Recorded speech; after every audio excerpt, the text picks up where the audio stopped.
This animation will explain the basic principle of AR-15 style rifles, such as the M16.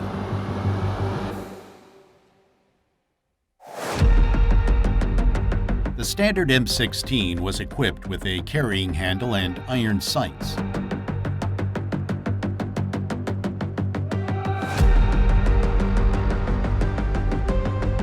The rear and the front sight could be adjusted with a cartridge to zero the rifle. A low-light level sight system for the M16 was also available. It featured a rear sight with a larger aperture of 7mm and a front sight with radioactive tritium for visible light at night. Newer versions have been equipped with a low-light level system and an elevation knob for better targeting.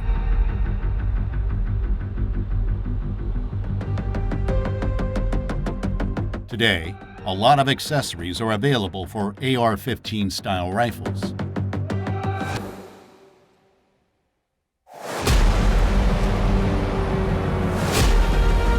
Fluted barrels save weight and dissipate heat easily.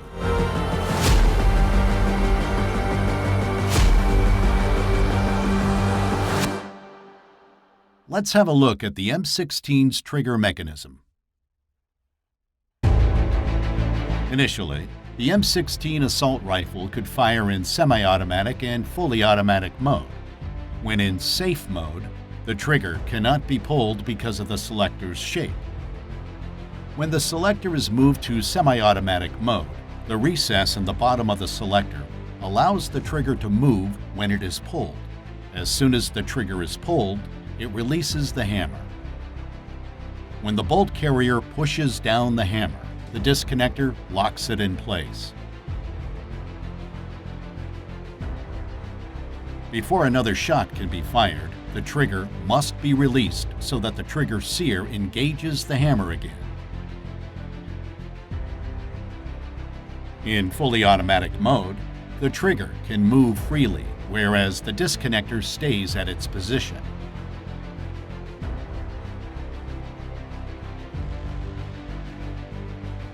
The selector has a recess for the auto sear. The auto sear catches the hammer when the bolt carrier moves backwards. When the bolt carrier moves forward to chamber a new cartridge, the bolt carrier pushes the auto sear forward, releasing the hammer. Now, let's have a look at the bolt carrier. The bolt carrier houses the bolt that has several locking lugs, which are also called bolt lugs, and a cam pin. When the hammer strikes the firing pin is pushed forward. The firing pin hits the bottom of the cartridge, which consists of the case, the propellant, the bullet, and the primer. The case of the cartridge is filled with the propellant. At the bottom of the case is the primer. The primer holds the priming mixture. When the rifle's firing pin strikes the primer cap, the priming mixture explodes, resulting in the ignition of the propellant.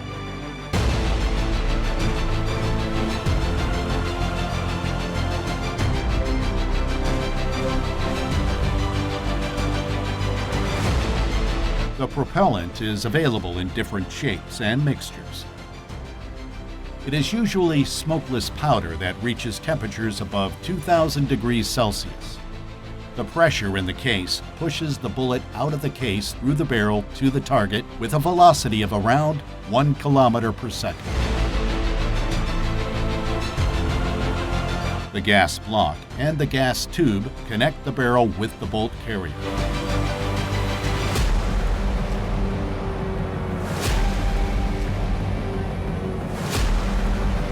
Pressure provided by the propellant is transmitted to the bolt carrier.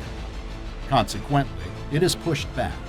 The bolt is unlocked and moved backwards by the bolt carrier by means of the cam pin. The extractor removes the spent case from the chamber, while the spring-loaded ejector ejects it.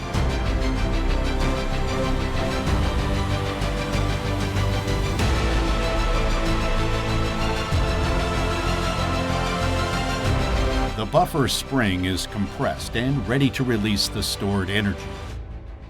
Consequently, it will push the bolt carrier back to its initial position. The bolt chambers a new cartridge.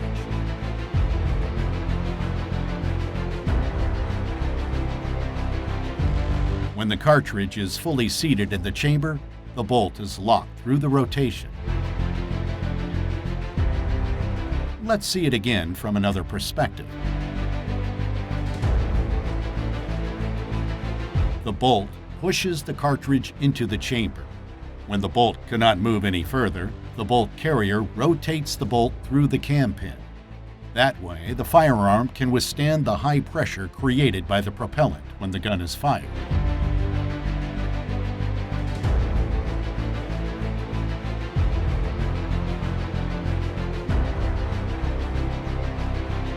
Let's see again the locking mechanism. In fully automatic mode, the rifle would release the hammer and fire. Because many soldiers would fire in fully automatic mode and waste ammunition, the burst mode was introduced. When the trigger is pulled, only 3 rounds are fired. This is possible through a spring clutch. The diameter of the spring clutch gets smaller or larger according to the direction of the force. So, when the trigger is pulled, the hammer strikes the firing pin. When the hammer is pushed back by the bolt carrier, the disconnector cam rotates thanks to the spring clutch. This is done 3 times until the burst cam follower reaches the stop notch. Because the stop notch is deeper, the disconnector holds back the hammer. So, the trigger must be released to fire again. Let's see it again from the side view.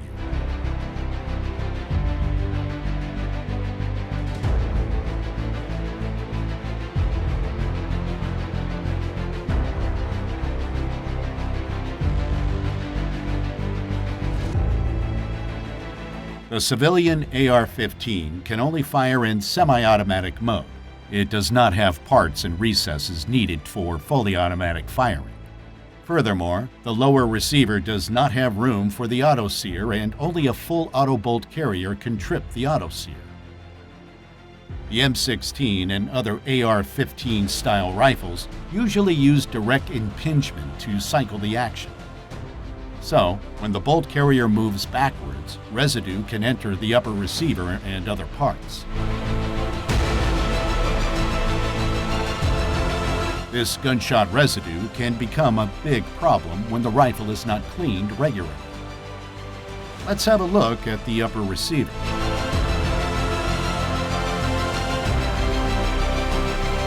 When the rifle is not cleaned regularly, deposits can be found on the walls of the firearm's upper receiver over time. This can lead to increased friction between the upper receiver and the bolt carrier, so that the bolt carrier gets stuck and a new cartridge cannot be chambered.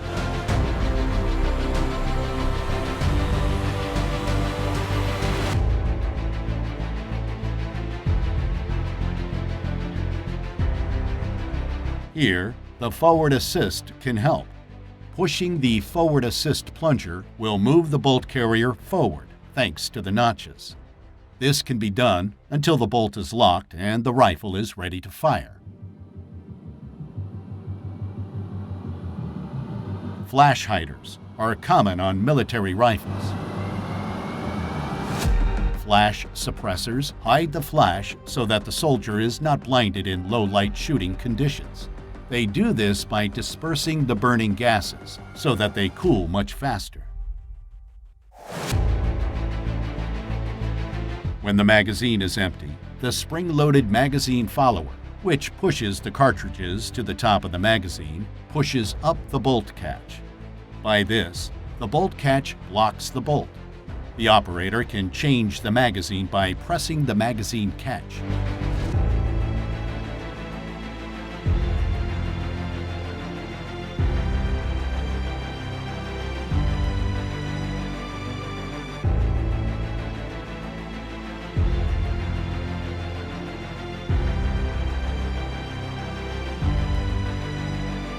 Pushing the bolt catch will release the bolt.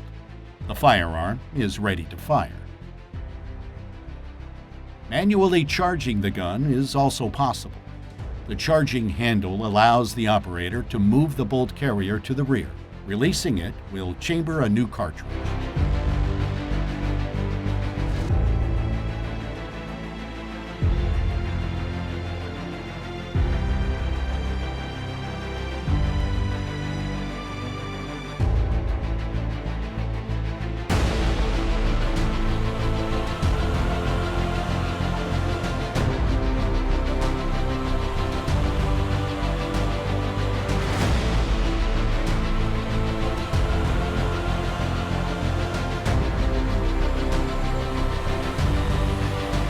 Subscribe now and never miss a new animation.